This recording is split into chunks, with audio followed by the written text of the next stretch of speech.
All right, get ready to dive deep into Moscow. This deep dive is for you, and you picked a pretty fascinating city. We're talking ancient history and modern vibes all smashed together, and I think after this deep dive, you're going to want to add some extra days to your trip. Yeah, you really will. So you sent over some cool stuff. Looks like some travel booking info from FlightNHotels.com. Mm-hmm. And an article about why Moscow is the place to be right now. Smart move. I think so. Having the two together is pretty smart because it gives you the why go and then how to get there. Yeah. So you can kind of, dream about the trip, but then also be able to plan it. Perfect combo. Yeah. Okay, let's start with FlightNHotels.com. All right. They hit you right away with this tagline: effortlessly compare hundreds of options and book the best travel experiences at unmatched prices. Big claims. Part of me is like, yeah, right, every travel site says that. But is there any truth to these claims? It's tricky. I mean, these travel aggregators, that's what they call sites like FlightNHotels.com, they can be very convenient. They pull in tons of options for flights and hotels all in one place. Right. And, sometimes they do have deals you wouldn't find just searching on your own. But here's the thing, you always want to double check. Look at other sites. Even the airlines and hotels own websites to make sure you're actually getting the best price. Okay, good advice. So I'm seeing all these special offers flashing on their homepage, huge savings on taxis, best hotel rooms, unbelievable flight deals. Right, it's flashy. Do any of these actually make you go, whoa, I need that? Or is it just marketing hype? Honestly, it really depends on you. Like, what kind of traveler are you? Yeah. Are you all about budget travel, or do you prefer a little more luxury? Mm-hmm. Are there, specific experiences you're after, like maybe a fancy dinner cruise on the Moscow River? Yeah. Once you know what you want out of the trip, those deals become a lot more relevant. That makes total sense. Okay, let's switch gears to that article about Moscow itself. It paints this picture of the city as a blend of ancient history, architectural grandeur, and modern attractions. There's this one line that really grabbed me. Moscow is a city of contrasts, where the ancient and the modern coexist in harmony. And that's exactly what makes Moscow so captivating. It's like you're stepping into a time machine. You've got centuries of history layered on top of each other. Mm. You've got the czars, the Soviet era, and now modern Russia. Wow. You can see it everywhere, from the Kremlin's towering walls to the intricate onion domes of St. Basil's Cathedral. Okay, let's talk about some of those must-see spots. The article mentions Red Square. Of course. Which seems like a no-brainer. Home to the Kremlin, St. Basil's Cathedral. Those colorful onion domes are iconic. Yeah. And then you've got Lenin's Mausoleum. Talk about a mix of the historic and the, well, maybe a little eerie. Each of those places tells a powerful story about Russia. Yeah. The Kremlin is a symbol of authority. It's been a constant through all the changes Russia has seen. Right. St. Basil's is like this visual reminder of Russia's unique cultural identity. Kind of, its artistic soul. Yeah. And Lenin's Mausoleum. That's a window into a more, complex part of Russia's past. Mm. Soviet era, all its contradictions, it sparks a lot of debate even today. I bet. Next up, the Moscow Metro. They call it an underground palace, which to me means it's not just a way to get around, but a destination in itself. Oh, for sure. Chandeliers, mosaics, sculptures. Apparently it's pretty mind-blowing. It's magnificent. It really is. You know what's fascinating is that the Moscow Metro was built during the Soviet era, and all that extravagance, it served a purpose. Really? Yeah, it was part of their propaganda. Wow. They wanted to show the world and their own citizens the power and the achievement of the Soviet system. So even something as ordinary as a subway became this grand spectacle. Wow, I never thought of it that way. It's like this beautiful artistic space with a whole other layer of meaning underneath. Exactly. Yeah. It really makes you think about the relationship between art, power, and the stories a city can tell. Yeah. So we've got the history, the iconic sites. Now let's talk about where to stay. The article recommends a range of hotels from the ultra-luxurious Four Seasons Moscow to the more budget-friendly Mercure Moscow Paveletskaya. Which, again, kind of reflects something really interesting about Moscow today. It's not just a city for the super rich anymore. You have options for every kind of traveler, whether you're backpacking or going all out for a 5-star experience. Mm-hmm. So that's pretty cool. Of course, the article suggests booking your stay through, you guessed it, FlightNHotels.com. Surprise, surprise. Is this a genuine recommendation or just a clever way to plug their sponsor? Well, let's be real. There's probably a bit of both going on there. Yeah. But it does bring us back to what we talked about earlier. Travel aggregators can be convenient, but don't take their word as gospel. Always do your own research to make sure you're getting the best deal. Solid advice. You've got to be a savvy traveler these days.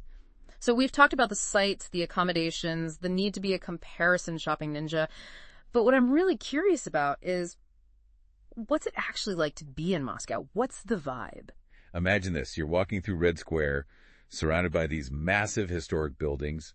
And then you turn a corner and there's a trendy cafe with people sipping lattes, browsing on their phones. It's that juxtaposition that defines Moscow. Yeah. It's a city that embraces its past while constantly pushing towards the future. Okay, that's definitely getting me excited. And what about the people? What are Muscovites like? Well, you got to remember, Moscow is a global city. You're going to meet people from all over the world. Right. And Muscovites themselves are a diverse bunch. But one thing that often surprises visitors is the warmth and hospitality. Oh, really? Yes, there's that stereotype of the stoic Russian, but underneath that you'll find a lot of generosity and a willingness to connect. That's great to hear. So we've got the practical side of things down, booking, hotels, being a smart traveler, but what about the deeper stuff? What's the one thing you'd tell someone to prepare them for the experience of Moscow itself? I would say be ready for sensory overload in the best way possible. The sights, the sounds, the smells. It's a city that hits you on every level. I can imagine. The architecture's breathtaking, the history's palpable, and the energy is contagious. Wow. It's a city that demands your attention and rewards your curiosity. Wow. I'm definitely getting that book the flight now feeling. This has been an incredible start to our deep dive. We've covered so much ground already, from the practicalities of booking to the sensory feast that awaits in Moscow. I'm already itching to explore those hidden alleys and uncover the stories behind those magnificent buildings. And we're just getting started. There's so much more to discover about this incredible city. I can't wait. Stay tuned, folks, because in the next part of our Moscow deep dive, we're going even further into the heart of this captivating city. We'll be talking about the cultural side of things. We'll be talking about the art, the food, the people. It's going to be good. Oh, yeah. We're back and ready to dive even deeper into Moscow. I'm already feeling inspired by what we've learned so far. Like, it's the city with a magnetic pull just drawing you in with its blend of history and culture. Oh, yeah. And that, undeniable Russian spirit. It's true. Moscow really does have this ability to captivate travelers, I think, from all walks of life. Mm-hmm. So whether you're a history buff, an art enthusiast, or just someone looking for a truly unforgettable adventure, this city has something for everyone. Mm-hmm. So let's talk about that cultural side. Okay. I'm picturing myself strolling through art galleries, sipping tea in cozy cafes, and maybe even catching a ballet performance at the Bolshoi Theater. Is that a realistic vision? Absolutely. Moscow's cultural scene is incredibly vibrant, and it's diverse, too. I mean, the city is home to some of the world's most renowned museums, theaters, art galleries. Right. And let's not forget about the food. Oh, yeah. From traditional Russian cuisine to, international flavors, there's something to tantalize every palate. Okay, you've officially piqued my curiosity. Let's start with the museums. Okay. The article mentions the Tretyakov Gallery, which houses a massive collection of Russian art. Mm-hmm. Is that the best place to go for a crash course in Russian art history? The Tretyakov Gallery is a must-see, for sure, for any art lover visiting Moscow. It's like a journey through Russian artistic expression, from ancient icons to avant-garde masterpieces. Wow. And you'll see works by some of Russia's most celebrated artists, like Ripin, Kandinsky, and Malevich. It's a chance to really understand how Russian art has evolved over the centuries and how it reflects the country's unique history and culture. I'm picturing these massive canvases depicting epic battles, snowy landscapes, maybe even a few portraits of stern-looking czars. Am I on the right track? You'll definitely find those classic images of Russia's past, for sure. But there's so much more to discover. Okay. The Tretyakov Gallery also showcases the evolution of Russian artistic styles. So you'll see the influence of European trends. You'll see the rise of symbolism and impressionism. Right. And of course, the bold experimentation of the avant-garde movement. Wow. It's a fascinating exploration of how Russian artists have both embraced and challenged artistic traditions. So we've got the Tretyakov Gallery for a deep dive into Russian art. What about something a little more modern? Any contemporary art scenes we should check out? Oh, absolutely. Moscow's contemporary art scene is booming right now. Oh, cool. Yeah, you'll find cutting-edge galleries showcasing, everything from conceptual installations to thought-provoking photography. One place that's particularly exciting is the Garage Museum of Contemporary Art. Yeah, and it's known for its innovative exhibitions and its commitment to supporting emerging artists. I love the name Garage. Yeah. It sounds like edgy and unexpected, which, I guess is fitting for contemporary art. Yeah, it is, and it's actually quite fitting. The museum was originally housed in a renovated bus garage, hence the name. Oh, that's cool. But they've since moved into a stunning new building in Gorky Park, designed by renowned architect Rem Koolhaas. Oh, okay. The building itself is a work of art. Wow, I'm adding that to my list. Wow. So we've covered museums and art galleries. What about those cozy cafes you mentioned? Okay. Is there a particular area in Moscow that's known for, its cafe culture? There are charming cafes scattered throughout the city, but one area that's particularly known for its cafe scene is the Patriarch's Ponds district. Okay. It's this historic neighborhood with a bohemian vibe, full of, charming streets lined with cafes and bookshops and art galleries. It's the perfect place to relax with a cup of coffee and soak up the local atmosphere. I can already picture myself sitting at a table outside one of those cafes, watching people go by, maybe even trying to decipher a few words of Russian from the conversation swirling around me. Right. Speaking of language, do you think I need to brush up on my Russian before I go? It's always a good idea to learn a few basic phrases. Yeah. While you'll find that many people in Moscow do speak some English, especially, in tourist areas, knowing a bit of Russian will definitely enhance your experience. Right. Just respect for the local culture. Mm-hmm.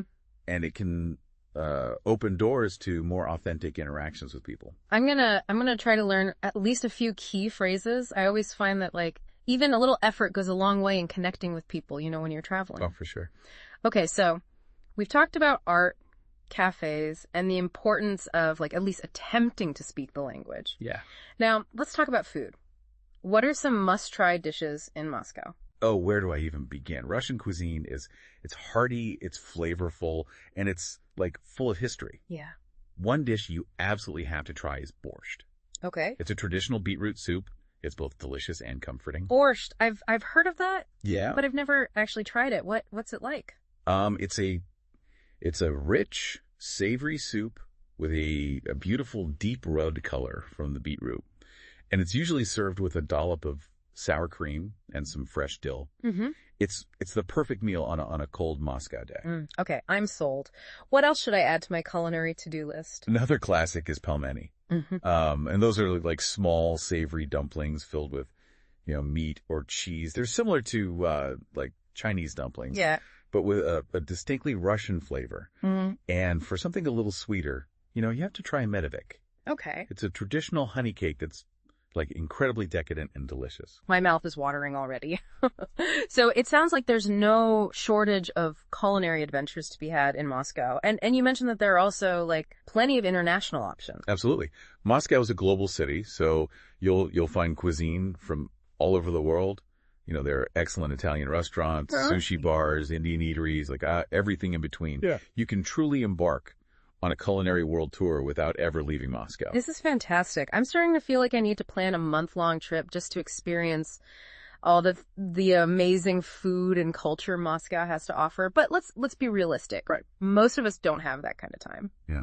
So if you had to recommend just one cultural experience, one that captures the essence of Moscow, what would it be? That's a tough one. Yeah. But I think I'd have to say a performance at the Bolshoi Theater. Okay. That's one of the most famous ballet and opera houses in the world. And it truly embodies the grandeur and artistic spirit of Russia. The Bolshoi Theater, it's one of those iconic places that I've always dreamed of visiting. What's it like inside? Imagine a lavish palace. Okay. Dripping with gold and velvet. With a stage that's seen some of the greatest performers in history. Wow. The atmosphere is electric, and the performances are simply breathtaking. I can imagine. Whether you're a seasoned ballet aficionado or a complete novice, a night at the Bolshoi is an experience you'll never forget. Okay, that settles it. I am booking tickets to the Bolshoi the moment we're done recording this deep dive. Nice. And you know what? I'm going to try to get tickets to a ballet performance. Oh, wow. I've never seen a ballet before, but I feel like Moscow is the perfect place to take the plunge. That's the spirit. Moscow's all about embracing new experiences and immersing yourself in its rich culture. This is incredible. We've gone from art to cafes to food to the Bolshoi Theater. I feel like we've barely scratched the surface of Moscow's cultural scene. I know, right? And yet I'm already feeling so much more connected to this city. It's like we're peeling back the layers and uncovering its hidden treasures. And there's still so much more to explore. In the next part of our Moscow deep dive, we'll delve into the heart of the city. Okay. Venturing beyond the tourist hotspots to discover those hidden gems that truly make Moscow unique. We're back for the final part of our Moscow journey, and I feel like I've learned so much already from, the grandeur of the Kremlin to the artistic treasures of the Tretyakov Gallery All right. and the culinary delights of borscht and medovik. But I have a feeling we've only just scratched the surface, right? You're absolutely right. Moscow is a city that keeps revealing itself to you, the more you explore. So far we've talked about like the iconic landmarks, the cultural institutions, the must-try foods. Yeah. But what truly makes Moscow special are those hidden gems, the places and experiences that lie off the beaten path. Okay, you've officially piqued my curiosity. Good. Where are these hidden gems hiding? Right. I'm ready to venture beyond the typical tourist spots and discover, the real Moscow. Well, let's start with the Izmailovo market. Okay. It's this sprawling flea market located just outside the city center. And it's a treasure trove of unique finds. You'll find everything from, vintage Soviet memorabilia to traditional Russian crafts, antique furniture, even handmade jewelry. A flea market. I love the idea of digging through all those treasures and finding something truly unique, like a real life treasure hunt. What kind of Soviet memorabilia are we talking about? Oh, you'll find it all. Yeah. Old propaganda posters, vintage cameras. Wow. Imagine browsing through, stalls filled with old military uniforms, medals, vintage toys, even antique samovars. Wow. Those traditional Russian tea urns. I've seen pictures, yeah. It's a fascinating glimpse into a bygone era and a great way to find a piece of history to take home with you. I'm picturing myself haggling with a vendor over the price of a vintage Lenin bust. Or maybe I'll find a set of those, iconic nesting dolls. Either way, it sounds like a shopping experience unlike any other. And it's not just about the shopping. The Izmailovo market it's a cultural experience in itself. You'll see locals browsing for bargains, artisans showcasing their crafts, street performers, entertaining the crowds. Yeah. It's this vibrant and chaotic mix of old and new, traditional and modern that truly captures the spirit of Moscow. I'm loving this. Okay, so we've got a flea market for a taste of history and a dose of local flavor. What else is on the hidden gem agenda? Let's talk about some green spaces. Okay. Moscow might be a bustling metropolis, but it's also a city filled with beautiful parks and gardens. One park that's particularly enchanting is the Aptekarsky Ogorod or the Apothecary Garden. Okay. It's the oldest botanical garden in Russia, dating back to the 18th century. And it's like this hidden oasis of tranquility in the heart of the city. An apothecary garden, I love that name. It sounds so mysterious and romantic. What kind of plants can you find there? Oh, you'll find a stunning collection of plants from all over the world, including rare and exotic species. There are greenhouses filled with tropical flowers, fragrant herb gardens, even a Japanese garden with a serene pond. Yeah. It's the perfect place to escape the city noise. Yeah. And immerse yourself in nature. I can already picture myself wandering through those gardens, inhaling the scent of blooming flowers and listening to the birds singing. It sounds like the perfect antidote to all the, hustle and bustle of exploring a big city. Yeah. And speaking of escaping the city, let's not forget about Moscow's stunning metro system. Okay. We talked about it earlier as a must-see attraction, but it's also kind of a hidden gem in its own right. Right. Beyond the grandeur of the stations themselves, the metro can take you to some truly unexpected places. Okay, this is intriguing. I'm picturing those opulent stations. Yeah. With the chandeliers and the mosaics. Yeah. Well, what do you mean by unexpected places? Well, for example, you can take the metro to VDNH, which stands for Exhibition of Achievements of the National Economy. Okay. It's this vast park complex built during the Soviet era to showcase the achievements of Soviet science, technology, and agriculture. Right. Today, it's this fascinating mix of, Soviet-era architecture, modern museums, and recreational spaces. It sounds like a time capsule of Soviet ambition. I love the idea of exploring this grand exhibition complex that's been repurposed for a modern audience. Yeah. What else is out there, on the metro lines? How about a trip to Kolmenskoye? Okay. It's a former royal estate located on the banks of the Moskva River, and it's a UNESCO World Heritage Site. You'll find beautiful churches, wooden palaces, and stunning views of the river. It feels like stepping back in time to the days of the Tsars. Wow, that's incredible. A royal estate right on the metro line. It sounds like a fairy tale. It is. This is exactly the kind of hidden gem I was hoping for. Something off the beaten path, steeped in history, and easily accessible by public transportation. And that's the beauty of Moscow. You can find these hidden pockets of history and culture tucked away in the most unexpected places. It's a city that rewards, curiosity and exploration. Okay, I have to ask, of all the hidden gems we've talked about, which one is your personal favorite? That's a tough one. But I think I'd have to say the Aptekarsky Ogorod. There's something so magical about this hidden garden in the heart of the city. It's a place where you can escape the noise and chaos and simply breathe. Yeah, I can see why you'd choose that one. Yeah. It sounds like a truly special place. And you know what? I think you've inspired me to approach my entire Moscow trip with that same sense of exploration and discovery. Good. It's not just about checking off the major sites. It's about finding those hidden gems that resonate with me personally. Yeah. And that's what makes travel so rewarding. It's about those unexpected encounters, those moments of awe and wonder that you can only find when you step outside your comfort zone and embrace the unknown. I couldn't have said it better myself. This deep dive has been an absolute revelation. We've gone from, the practicalities of booking a trip to the iconic landmarks of Red Square and the Bolshoi Theater, and now we've uncovered these hidden gems that have completely captured my imagination. And I think that's the perfect note to end on. Moscow is a city of layers waiting to be explored. So go out there, embrace the unexpected, and discover your own hidden gems. I'm definitely ready to do just that. A huge thank you to you for sharing your expertise and insights. You've truly brought Moscow to life for me, and I can't wait to experience it all firsthand. The pleasure was all mine. And to our listener, thank you for joining us on this deep dive into the heart of Moscow. May your journey be filled with wonder, discovery, and unforgettable memories.